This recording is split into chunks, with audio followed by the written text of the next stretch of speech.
సరిగ్గా ఏడాది క్రితం అంటే గత ఏడాది జూన్ 12న చంద్రబాబు ముఖ్యమంత్రిగా బాధ్యతలు స్వీకరించే నాటికి రాష్ట్ర పరిస్థితి అస్తవ్యస్తంగా ఉంది. అరాచక పాలనలో విధ్వంసాలతో జగన్ ప్రభుత్వం అన్ని వ్యవస్థలను నిర్వీర్యం చేసింది. రాష్ట్రం అప్పుల ఊబిలో కూరుకుపోయింది.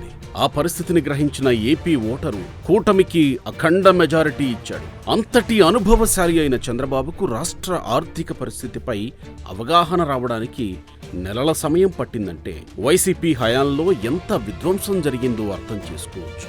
రాష్ట్ర ఆర్థిక పరిస్థితి కారణంగా కూటమి ఎన్నికల హామీలను కూడా వెంటనే అమలు చేయలేకపోయింది. వ్యవస్థలను గాడిలో పెట్టి ఆంధ్రప్రదేశ్ను విధ్వంసం నుంచి వికాసం వైపు పరుగులు పెట్టించడానికి ఏడాది పట్టింది. ఆంధ్రులు గర్వించేలా అమరావతి, జలసిరులు నింపేలా పోలవరం, జెట్ స్పీడ్ అందుకున్న జాతీయ రహదారులు, అభివృద్ధికి నిచ్చెనల్లా ఫ్లైఓవర్లు, ఇలా ఏడాది కాలంలో ఎన్నెన్నో పనులు పట్టాలెక్కి పురోగతితో సాగుతున్నాయి. గత ఏడాది జూన్ 12న చంద్రబాబు నాయుడు ముఖ్యమంత్రిగా ప్రమాణ స్వీకారం చేశారు. సుపరిపాలన స్వర్ణాంధ్రప్రదేశ్ పేరుతో వేడుకలు నిర్వహించాలని ఆంధ్రప్రదేశ్ ప్రభుత్వం నిర్ణయించింది. ఏడాది పాలన సందర్భంగా సాయంత్రం సుపరిపాలన స్వర్ణాంధ్రప్రదేశ్ పేరుతో రాష్ట్ర స్థాయి వేడుకలు నిర్వహించనున్నారు. ఈ మేరకు ఆంధ్రప్రదేశ్ ప్రభుత్వ ప్రధాన కార్యదర్శి ఉత్తర్వులు జారీ చేశారు. ఇందులో భాగంగా ఎమ్మెల్యేలు, ఎంపీలు, ఐఏఎస్ అధికారులతో కార్యక్రమం నిర్వహించబోతున్నారు. 2024 అసెంబ్లీ ఎన్నికల్లో తెలుగుదేశం పార్టీ, జనసేన, బీజేపీలతో కూడిన ఎన్డీఏ కూటమి ఘన విజయం సాధించి రాష్ట్రంలో అధికారంలోకి వచ్చింది. 175 స్థానాలకు 164 స్థానాలను కైవసం చేసుకుంది. 11 సీట్లకు పరిమితమైన వైసీపీ ప్రతిపక్ష హోదా కూడా దక్కించుకోలేకపోయింది. ఈ ఏడాది పాలనలో ఎన్డీఏ కూటమి ప్రభుత్వం అమరావతిని రాజధానిగా కొనసాగిస్తూ అమరావతి అభివృద్ధి పనులకు తొలి ప్రాధాన్యం ఇస్తోంది. A for Amaravati, P for Polavaram అంటూ తమ ప్రభుత్వం ప్రాధాన్యాలను సీఎం నారా చంద్రబాబు నాయుడు ప్రమాణ స్వీకారం నాడే క్లారిటీ ఇచ్చారు. అలాగే ఎన్నికల్లో ఇచ్చిన హామీ మేరకు మెగా డిఎస్సిపై ముఖ్యమంత్రి చంద్రబాబు తొలి సంతకం చేశారు. డిఎస్సి పరీక్షలు కూడా నిర్వహించారు. సూపర్ 6 హామీల్లో భాగంగా మహిళలకు ఉచిత గ్యాస్ సిలిండర్ల పథకం అమలు చేస్తున్నారు. అలాగే అన్న క్యాంటీన్లు ఏర్పాటు చేసి ఎన్టీఆర్ భరోసా, సామాజిక భద్రతా పెన్షన్లు పెంచి ప్రతి నెల 1వ తేదీనే పంపిణీ చేస్తున్నారు. జగన్ ప్రభుత్వం ప్రవేశపెట్టిన ల్యాండ్ టైటిలింగ్ యాక్ట్ రద్దు చేశారు. ఈ రోజే తల్లికి వందనం, అన్నదాత సుఖీభవ పథకాలను కూడా త్వరలోనే ప్రారంభిస్తామని ప్రకటించారు. తల్లికి వందనం మార్గదర్శకాల జీవో కూడా జారీ అయింది. తల్లికి వందనం నిధులు ఈ రోజే తల్లుల ఖాతాల్లో జమ అవుతున్నాయి. అలాగే ఆగస్టు 15 నుంచి మహిళలకు ఉచిత బస్సు ప్రయాణం హామీని కూడా కూటమి ప్రభుత్వం అమలు చేస్తోంది. పార్టీల సంగతికి వస్తే 3 కూటమి పార్టీల మధ్య మంత్రిత్వ పదవుల దగ్గర నుంచి నామినేటెడ్ పదవుల వరకు పరస్పర అవగాహనతో పాలన సాగుతోంది. అలాగే ప్రభుత్వం డిజిటల్ పాలనపై ఎక్కువ దృష్టి పెడుతోంది.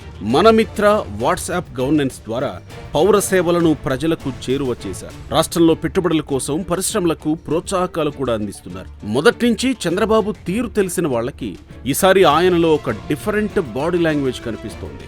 ఆయన తన ముఖంలోని ఫీలింగ్స్ కూడా కనిపించకుండా రాజకీయాల్లో జాగ్రత్తగా ఉండేవారు. కానీ ఈసారి ఆయన వీలైనంత ఎక్కువగా నవ్వుతూ ఏమాత్రం అవకాశం దొరికినా సామాన్యులతో కలిసిపోవడానికి ప్రయత్నిస్తున్నారు. తను బయటికి వస్తుంటే వీలైనంత తక్కువగా ఆర్భాటం ఉండేలా జాగ్రత్త పడుతున్నారు. టీడీపీ రాజకీయం మొత్తం ప్రస్తుతం లోకేష్ చుట్టూనే నడుస్తోంది. అటు పార్టీ పైన, ఇటు ప్రభుత్వంలోనూ లోకేష్ తనదైన మార్కు చూపిస్తున్నారు. లోకేష్ నాయకత్వ లక్షణాలు ప్రధాని మోడీని సైతం ఆకట్టుకుంటున్నాయి. అందుకే మోడీ స్వయంగా లోకేష్ దంపతులను ఢిల్లీకి ఆహ్వానించి ప్రాధాన్యం ఇచ్చారు. లోకేష్ మంగళగిరిలో జరుపుతున్న ప్రజా దర్బార్ సక్సెస్ అవడంతో ఆయన జిల్లాల పర్యటనల్లోనూ దాన్ని కంటిన్యూ చేస్తున్నారు. 2014-19 మధ్య లోకేష్ ను ప్రధానంగా పారిశ్రామిక వర్గాలే కలుస్తూ ఉండేవి.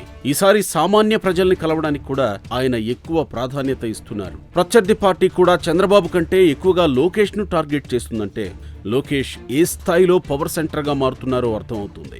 జనసేన అధినేత పవన్ కళ్యాణ్ రాష్ట్ర ఉప ముఖ్యమంత్రిగా తనదైన మార్కు చూపిస్తున్నారు. ముఖ్యంగా గ్రామీణ ప్రాంతాలు, ఏజెన్సీ ప్రాంతాల్లో రోడ్లు అభివృద్ధి చేయడం, అటవీ శాఖలో కుంకి ఏనుగులను ప్రత్యేకంగా రప్పించడం వంటి కార్యక్రమాలతో అందరినీ ఆకట్టుకుంటున్నారు. పొలిటికల్ గా పూర్తి స్థాయిలో తన స్టాండ్ మార్చుకున్న జనసేనాని పూర్తి స్థాయిలో సనాతన ధర్మాన్ని ఎజెండాగా పెట్టుకున్నారు. కూటమి ప్రభుత్వం మరో 15 ఏళ్లు అధికారంలో కొనసాగుతుందని ధీమా వ్యక్తం చేస్తున్నారు. కేంద్రంలో కూటమి కీలకంగా మారడంతో రాజధాని అమరావతికి తగినన్ని ఫండ్స్ తెచ్చుకోగలుగుతున్నారు. గత 5 ఏళ్లు అడవిలా మారిన అమరావతికి కొత్త కళ వస్తోంది. అలాగే ఎట్టి పరిస్థితుల్లోనూ ఈ 5 ఏళ్లలో రాష్ట్రానికి జీవనాడి లాంటి పోలవరం ప్రాజెక్టు పూర్తి చేయాలని కష్టపడుతోంది కూటమి ప్రభుత్వం. పోలవరం పూర్తి చేయడంతో పాటుగా బనకచెర్లతో అనుసంధానం చేయాలని కొత్త ప్రాజెక్టుని చంద్రబాబు అనౌన్స్ చేశారు. అది పూర్తయితే రాయలసీమ కూడా సస్యశ్యామలం అవుతుందని నిపుణులు అంటున్నారు. గత వైసీపీ ప్రభుత్వం దెబ్బతినడానికి అతిపెద్ద కారణం రోడ్ల దుస్థితి. ఆ పరిస్థితిని అర్థం చేసుకున్న కూటమి ప్రభుత్వం అధికారంలోకి వచ్చి రాగానే రోడ్లపై ప్రత్యేక దృష్టి సారించి అభివృద్ధి చేస్తూ ప్రజల మన్ననలు అందుకుంటోంది. అలాగే అమరావతిలో క్వాంటమ్ వ్యాలీ ప్రాజెక్టు భవిష్యత్తు గేమ్ చేంజర్గా చెబుతున్నారు సీఎం చంద్రబాబు. అలాగే అమరావతి, వైజాగ్ మెట్రో ప్రాజెక్టులకు సంబంధించి కొన్ని కీలక నిర్ణయాలను త్వరలోనే అమలులో పెట్టే ప్రయత్నం చేస్తున్నారు. మొత్తం మీద గత 5 ఏళ్లు ప్రజలకు లేని స్వేచ్ఛను తాము ఇచ్చామని అంటున్నారు కూటమి నేతలు. స్వయంగా సీఎం చంద్రబాబు సహా ప్రభుత్వంలో ఉన్న నేతలందరూ ఇదే మాట చెబుతూ వస్తున్నారు. గ్రామీణ ప్రజల్లో కూడా ఈ భావన వ్యక్తమవుతోంది. అయితే తెలుగుదేశం శ్రేణులపై వైసీపీ హయాంలో పెట్టిన అక్రమ కేసులు ఇంకా కొనసాగుతుండడం, రైతులకు గిట్టుబాటు ధర దక్కకపోవడం వంటి అంశాలపై ప్రజల్లో ఒకంత అసంతృప్తి వ్యక్తమవుతోంది.